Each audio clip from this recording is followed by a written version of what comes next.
Today we're going to show you the best hitch options available for a 2015 Chevrolet Spark. First up, we have our hitch from Curt and one from Draw-Tite. Let's go ahead and take a look at the differences first.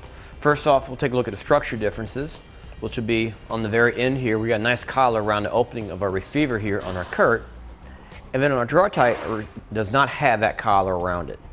Next, we'll go ahead and look at the length of the receiver tube here. On our Curt, it's going to be a little bit longer, so the whole assembly will sit out just a little bit further behind the bumper. Compared to a Draw-Tite, which is going to be a little bit shorter, it'll make for a little bit more tighter appearance up against the vehicle and more recessed.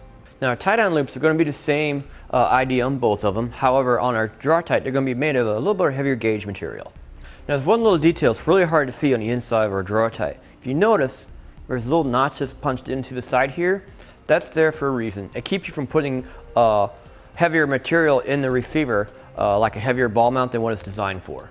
This also applies to non-towing accessories like cargo carriers or bicycle racks. While a Draw-Tite has a safety measure like that, if you notice on our Curt, it does not have that. So you definitely want to double check any accessories or non-towing accessories that will not overrate the tongue weight of our hitch.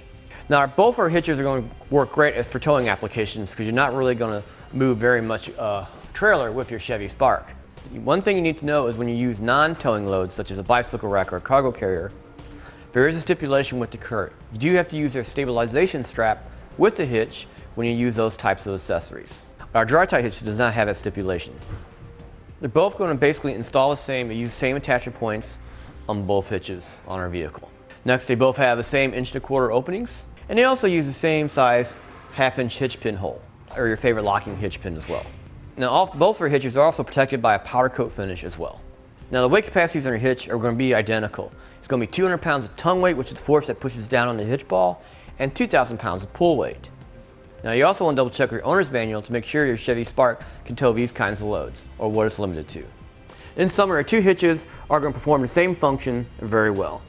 Mainly, it just boils down to, I think, brand loyalty. If you're going to use your hitch for non-trailer loads, you may want to use the Curt because it sticks out just a little bit further and makes it easier to install your accessories. You do want to bear in mind you still have to use the stabilization strap. And that'll finish it for a look at the hitches for the Chevrolet Spark.